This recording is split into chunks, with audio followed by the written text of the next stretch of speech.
నమస్తే, నేను doctor Shweta, consultant gynaecologist and obstetrician at Apollo hospitals and cope clinics. ఈరోజు మనం హిస్ట్రోస్కోపీ అంటే ఏంటి, దీని ముందు తర్వాత ఏమి ఎక్స్పెక్ట్ చేయాలో మనం తెలుసుకుందాము. హిస్ట్రోస్కోపీ అనేది ఒక చిన్న కెమెరాని గర్భసంచి లోపలికి పంపించి చూడడం అన్నమాట. ఈ హిస్ట్రోస్కోపీ ప్రొసీజర్ మనం ఒక న్యాచురల్ ఆరిఫైస్ అంటే వెజైనా, సో ఇది ఒక model of the uterus with the vagina నుంచి పంపించి సర్విక్స్ అంటే ఇది గర్భసంచి ద్వారం, ఈ ద్వారం ద్వారా లోపలికి వెళ్ళి ఈ కెమెరాతో ఈ గర్భసంచి గోడలు లోపల తర్వాత గర్భసంచి లోపల ఎలా ఉందో మనకి తెలుస్తుంది.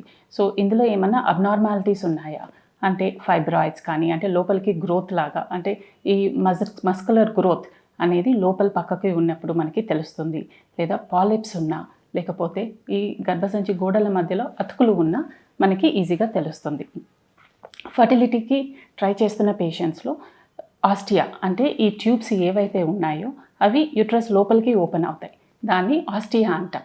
ఈ ఆస్టియా ఎలా ఉన్నాయి, ఓపెన్ ఉన్నాయా లేదా, లేకపోతే అక్కడ ఏమన్నా అతుకులు ఉన్నాయా అనేది మనకి తెలుస్తుంది.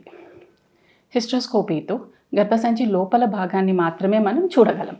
ఈ బయట భాగం అంటే అండాశయాలు కానీ ట్యూబ్స్ కానీ అనేది బయట ఉంటాయి, అండ్ యూట్రస్ బయట భాగాన్ని చూడడానికి మాత్రం వీలవ్వదు.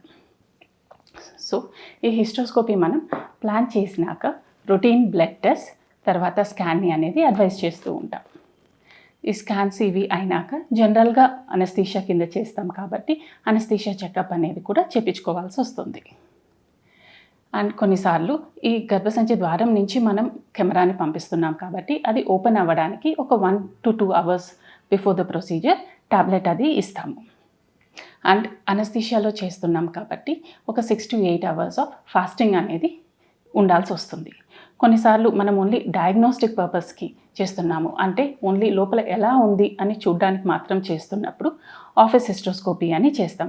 దానికి మనకి జనరల్ అనస్థీషియా అవసరం ఉండకపోవచ్చు, అలాంటప్పుడు ఫాస్టింగ్లో ఉండాల్సిన అవసరం కూడా ఉండదు. కానీ అదే మనం ఆపరేటివ్ అంటే మనము ఈ సమస్యను తెలుసుకొని అదే సమస్యని అప్పుడే ట్రీట్ చేయాలి అనుకున్నప్పుడు, లేదా ఆల్రెడీ మనం ఒక ప్రాబ్లం ఉంది అంటే ఒక ఫైబ్రాయిడ్ ఉందని కానీ లేదా పాలిప్ ఉందని కానీ మనకి ముందే తెలిసినప్పుడు దాన్ని మనం ట్రీట్ చేయడానికి వెళ్తున్నప్పుడు దాన్ని ఆపరేటివ్ ప్రొసీజర్ అంటాం. ఈ ఆపరేటివ్ ప్రొసీజర్ని మాత్రం మనం అనస్థీషియా కిందనే చేస్తాం. హిస్ట్రోస్కోపీ చేయడానికి ఎంత సమయం పడుతుంది? సో హిస్ట్రోస్కోపీ మనం డయాగ్నోస్టిక్ పర్పస్ కోసం చేస్తున్నప్పుడు త్వరగా అయిపోతుంది. సో ఒక 15-20 minutes లేదా హాఫ్ అన్ అవర్ లోపల అయిపోతుంది. అదే మనం ఆల్రెడీ సమస్య ఉందని తెలిసి ఆపరేట్ చేస్తున్నప్పుడు అది టైం ఎక్కువ పడుతుంది. అండ్ దట్ బేస్డ్ ఆన్ ఎందుకు చేస్తున్నాం, బేస్డ్ ఆన్ ద కండిషన్. ఒకవేళ ఫైబ్రాయిడ్స్ కానీ లేదా లోపల ఏమన్నా అడ్డు గోడలాగా ఉంది, ఆ గోడని తొలగించడానికి కానీ మనం ఈ ప్రొసీజర్ చేస్తున్నప్పుడు టైం ఎక్కువ పడుతుంది. అండ్ ప్రొసీజర్ అయిపోయినాక అనస్థీషియా నుంచి వెంటనే బయటికి వచ్చేస్తారు. అండ్ వచ్చేసాక రికవరీలో అబ్జర్వేషన్ కింద ఉండాల్సి వస్తుంది. ఈ procedures most of the time day care procedures కానీ చేస్తుంటాము. సో డే కేర్ ప్రొసీజర్ అంటే మార్నింగ్ వచ్చి ప్రొసీజర్ అయిపోయాక రికవరీ నుంచి డైరెక్ట్గా డిశ్చార్జ్ అయిపోయి ఇంటికి వెళ్ళిపోవచ్చు. దీనికోసం మనం స్పెషల్గా రెస్ట్ తీసుకోవడం అనేది అవసరం ఉండకపోవచ్చు.